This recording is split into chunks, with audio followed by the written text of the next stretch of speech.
I'd always pictured myself in a quiet suburban neighborhood, white picket fences, kids on bicycles, the hum of lawnmowers waking me up on Saturday mornings.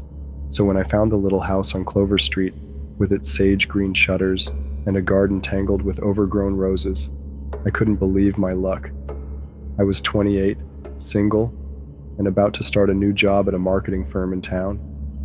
The house felt perfect. A cozy living room with a brick fireplace, a kitchen that carried a faint whiff of lemon cleaner, and a basement I dreamed of turning into a home office. I signed the lease without hesitation. The neighborhood fit my vision like a glove. Kids shrieked with laughter, racing through sprinklers, and the air often smelled of charcoal from someone's barbecue. My next-door neighbor, Mrs. Thompson, a plump woman with gray curls and a welcoming smile, showed up on my first day with a blueberry pie still warm from the oven. Across the street lived Mr. Jenkins, an older guy with thinning white hair and a slight stoop. He kept to himself, fussing over his pristine lawn, but he'd nod when I walked by, his watery blue eyes lingering on me just a second too long. The unease crept in slowly. One evening, about a week after moving in, I was sprawled on my couch, half watching a sitcom rerun. The living room was dim, the TV's glow flickering across the walls. Then, a faint noise jolted me, a soft creak, like a floorboard bending under weight, drifting up from the basement. I hit mute, the silence dropping like a weight. There it was again. My pulse kicked up a notch. I lived alone, and the basement door, a heavy wooden slab at the end of the hall, was always locked. I held my breath, waiting, but the sound didn't come back. I brushed it off with a shaky laugh, but curiosity wouldn't let it go. I grabbed the flashlight from the kitchen drawer, its beam wobbling in my shaky grip, and crept toward the basement door. The hallway was dead quiet, the air cool against my bare arms.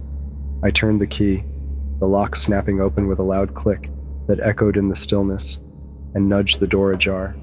A musty wave hit me, damp earth and old wood. I hesitated, then stepped onto the first stair. It groaned under my weight, and I froze, ears straining. Nothing. I kept going, each step creaking like it was shouting my presence to the darkness below. The basement was a mess of boxes from the previous tenant, piled against one wall and coated in a thin layer of dust. The water heater hummed faintly in the corner. I swept the flashlight around, the beam slicing through shadows. Everything looked normal, until it didn't. Behind a stack of old dining chairs, the light caught something odd. I squinted, edging closer.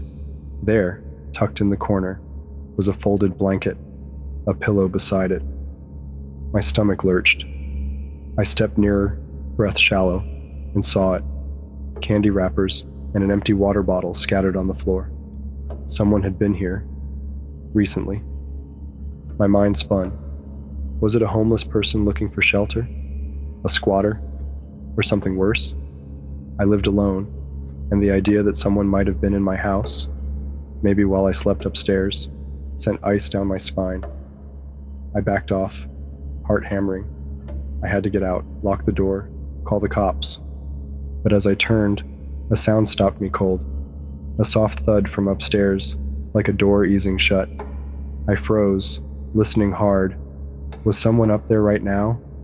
Had they heard me come down? My mouth went dry. I flicked off the flashlight, plunging the basement into pitch black, and held my breath. Seconds dragged on, endless. Then, another noise, a faint creak of floorboards, right above me. Someone was in my house. Panic clawed at me. I fumbled for my phone, but the screen stayed dark, dead battery. I cursed myself silently. The stairs stretched out ahead, a black void. I had to move, but climbing toward whatever was up there felt like walking into a trap.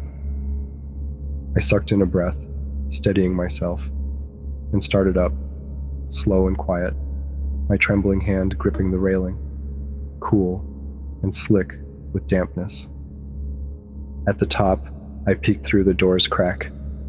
The hallway was empty, the dim living room light casting long, jagged shadows. I slipped out, easing the door shut behind me, and tiptoed to the kitchen.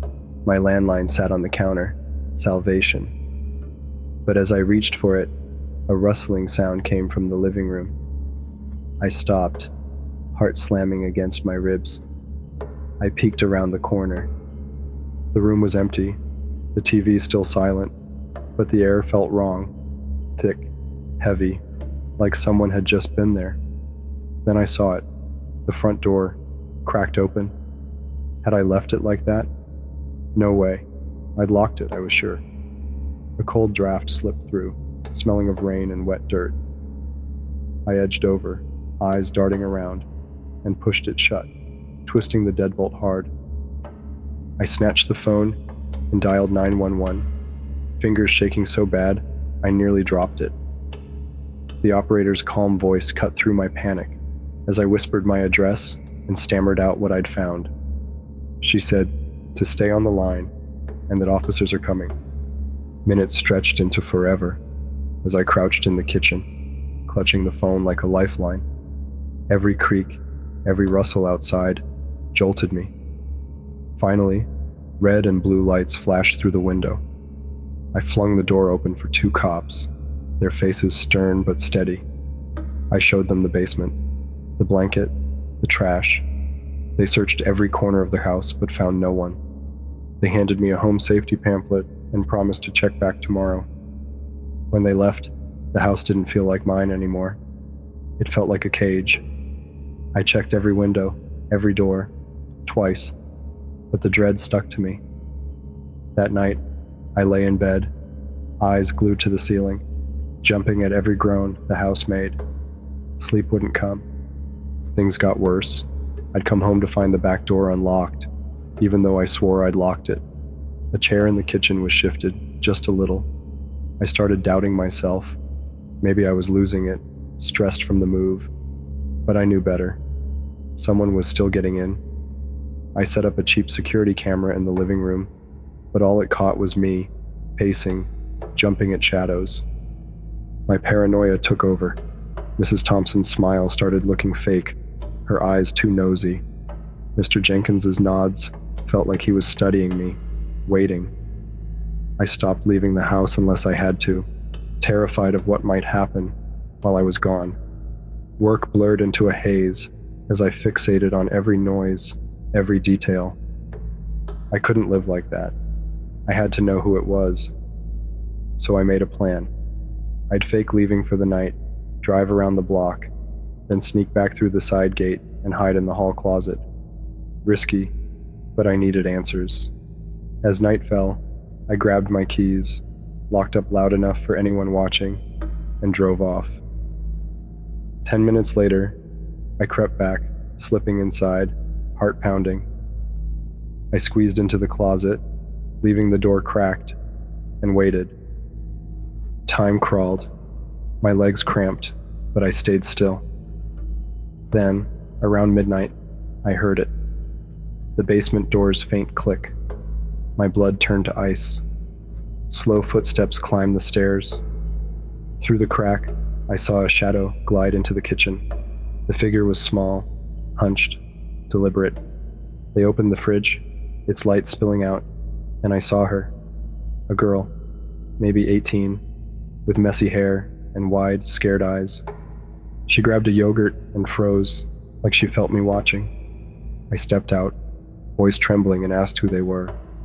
She dropped the yogurt and stumbled back. She spilled her story. Her name was Mia. She'd run away from a rough home, thought the house was empty, and had been sneaking in through a broken basement window. Relief hit me, mixed with something heavier. Pity, maybe. The terror that had choked me for weeks faded, but it left behind a new kind of unease. The realization that safety's just an illusion, thin as glass. I got Mia to a shelter, but the whole thing stuck with me. Every creak, every shadow in that house on Clover Street reminds me how close the unknown can get, how fragile my little world really is.